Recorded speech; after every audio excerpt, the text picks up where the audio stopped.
আমার নবী সবাই বলুন সাল্লাল্লাহু আলাইহি সাল্লাম মেম্বারে বসে আছেন, সাহাবীরা বসে আছেন। দুজন সাহাবী প্রচুর কান্নাকাটি করছেন। কি করছেন?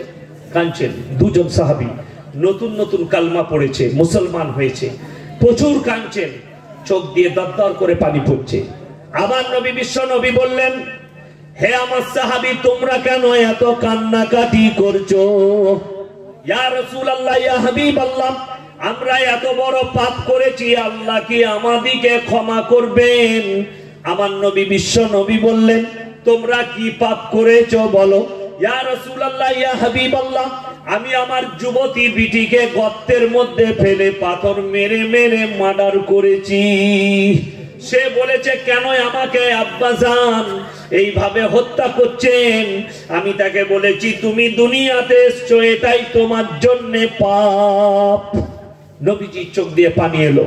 আমার নবী বিশ্ব নবী বললেন, হে আমার বিশ্ব নবী, নবীজিকে বললেন, নবীজি বললেন, হে আমার সাহাবীরা শোনো, তুমি আল্লাহর কাছে ক্ষমা প্রার্থনা করেছো, কালমা পড়েছো, মুসলমান হয়েছো, ঈমান এনেছো, আল্লাহ তোমাকে ক্ষমা করেছেন। আর একজন সাহাবীকে বললেন, তুমি কেন কাঁদছো বলে দাও। ইয়া রাসূলুল্লাহ, ইয়া হাবিবাল্লাহ, আমি এর থেকেও বড় পাপ করেছি। কি পাপ করেছো বলো? ইয়া রাসূলুল্লাহ, ইয়া হাবিবাল্লাহ, আমি আমার ছোট্ট 3 বছরের বাচ্চা মেয়েকে জ্যান্ত অবস্থায় দাফন করেছি।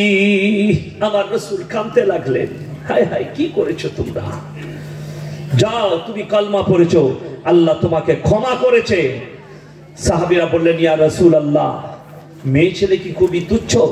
আমার নবী বিশ্ব নবী বললেন, হে আমার সাহাবীরা শুনে নাও, তোমাদের মধ্যে বলো কার কটা মেয়ে আছে?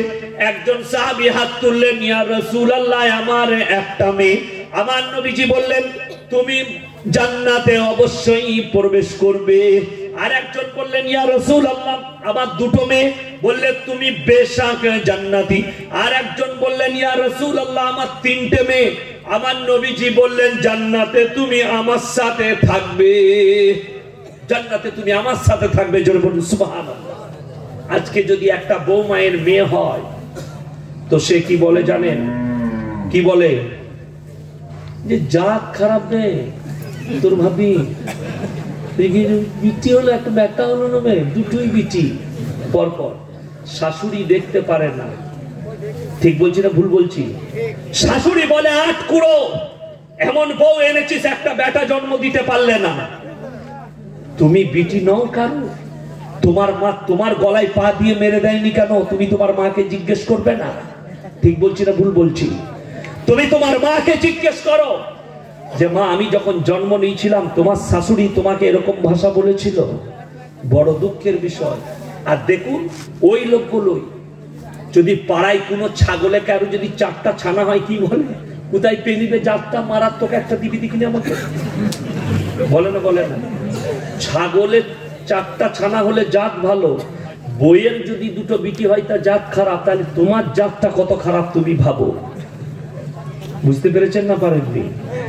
বড় দুঃখের বিষয়। আমার বর্ধমানে খবর, আমার এলাকা, মেয়েটা বারদার আছে, পেটে বাচ্চা আছে।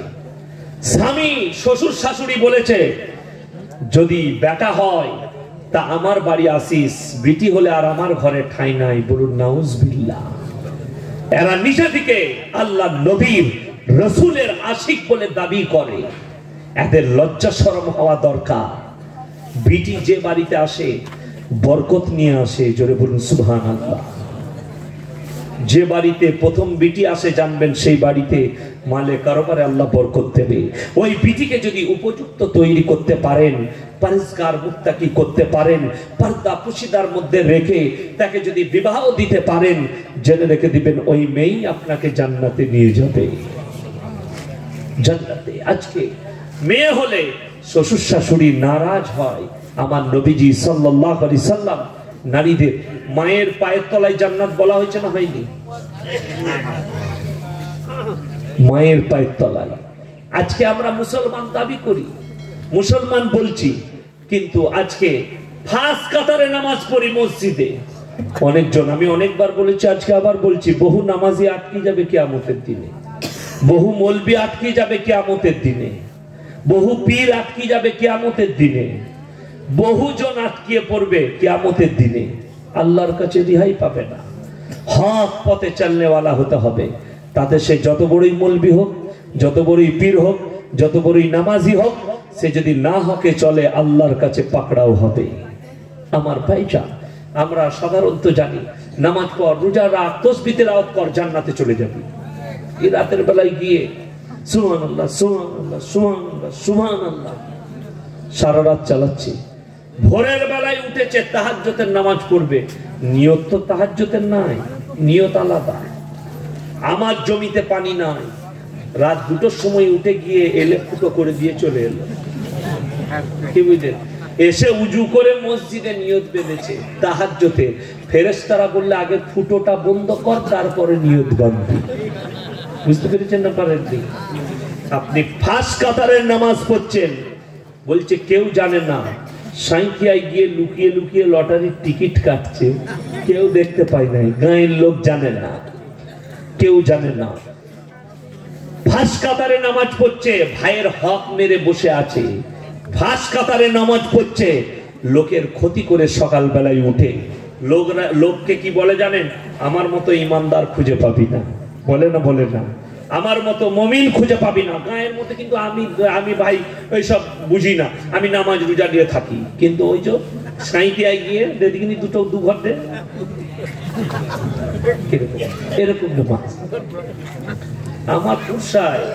ফাঁস কাতারের নামাজি নামাজ পড়ছে, কোচড়ে লটারির টিকিট গুঁজা আছে লুঙ্গির কোচড়ে, নামাজ পড়তে পড়তে কোন রকম টানাটানিতে মালটা পড়ে গেছে, কি বুঝলে?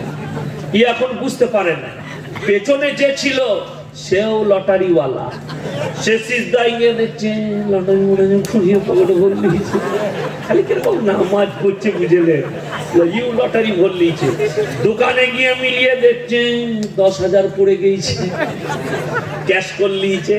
ই খুঁজে বেড়াচ্ছে আমার পেছনে কে দাঁড়াইলো, বললো অমুক, সেও লটারিওয়ালাই জানে, সে লটারি কাটে, তাকে কে ধরেছে পারবে, আমার পেছনে দাঁড়াই, বল লটারি টিকিটটা কোথায় গেল? গোটা গায়ের লোক জেনে গেল ফাঁস কাতারের দুজনাই লটারি কাটে। বুঝতে পেরেছেন না পারেন?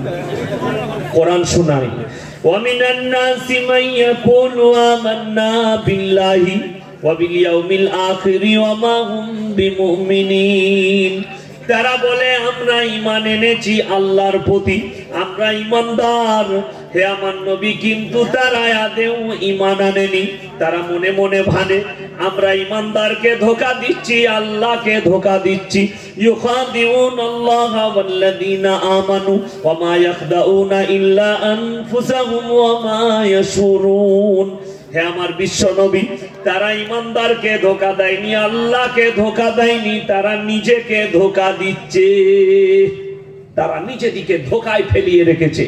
তারা মনে করছে আমরা মুমিনকে ধোঁকা দিচ্ছি। নামাজ পড়বেন, পাকাপোক্ত নামাজি হব, বলুন ইনশাআল্লাহ। পাকাপোক্ত নামাজি, বুঝলেন?